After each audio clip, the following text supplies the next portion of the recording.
Thank you, Mr. Chairman, and thank you, Senator Nelson, for being here today. As you well know, Washington's out-of-control spending habits have ballooned our national debt and put our national security at risk. As we speak today, our national debt stands at nearly $31.7 trillion. Yet the nonpartisan Congressional Budget Office predicts that it will only worsen. According to the CBO's Budget and Economic Outlook, deficits are expected to double over the next decade, and public debt is expected to increase by $22 trillion. One thing is abundantly clear: it's past time for Congress to take a look at how the federal government is spending its taxpayer dollars. American citizens understand that they cannot be continually spending more than they earn, and neither should the government. That being said, I recognize the importance of NASA's work in advancing our national security and economic interests, and pushing the bounds of space and aviation technologies. As we have seen with the Chinese Communist Party's immense investment in their aerospace sectors, it's clear the next great military domain is going to be space. Therefore, it is critical that NASA's advancements in aerospace remain on track, and it's my goal to ensure that every dollar appropriated to NASA is efficiently and effectively used to advance our nation's national and economic security. With NASA deep into its Artemis mission to send American astronauts back to the moon, it is now more important than ever that Congress hold NASA accountable to their schedules and budgets to prevent ballooning mission costs.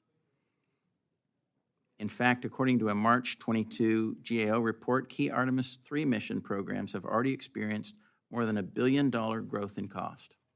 Furthermore, NASA has already delayed key Artemis mission deadlines, as you mentioned a little earlier, and schedules costing taxpayer money, or costing taxpayers even more.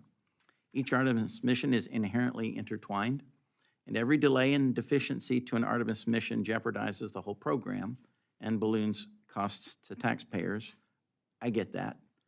So in the current fiscal state of our nation, this simply cannot be allowed to continue. So recognizing that we have a ballooning national debt and a deficit every year, what areas of NASA would you look to cut so that you can prioritize the most important missions of NASA?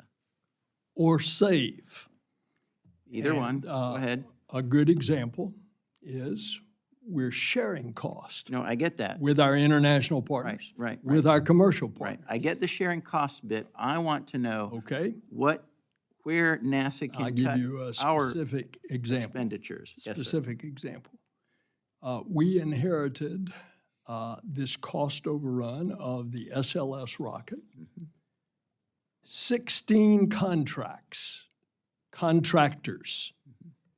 We're consolidating all of that into one contract that's going to basically be managed by Boeing to try to get the economies out of 16 separate things. But the other thing that I would remind you, you're dealing, Congressman, in an area that's best said by President Kennedy when he went to Rice University Stadium 60 years ago. And he said, we go to the moon not because it's easy, but because it's hard. Space is hard. This is first of impression stuff that we are creating and inventing. So let me give you an example. The Space Telescope that's out there 1 million miles. It's bringing us this incredible wealth of new information about the universe. It was way over cost, and it was way behind time. It's hard, but when it happened, 344 things had to work perfectly, and they all worked perfectly in order to put it there. And so we are going to do, as NASA, everything humanly possible, but I would implore you to understand the environment in which we're operating is a very difficult one. Well, thank you. I appreciate that. But I also appreciate, and I think the country does too, that we simply have to do that within fiscal constraints. We're already seeing nations across the world, primarily China, working to upset our primary position as being the world's reserve currency.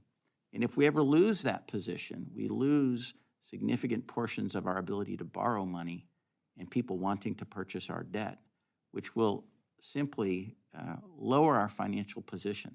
So we have to look at where we are spending our money, making it the spending most effective and efficient. Thank you, and I yield back.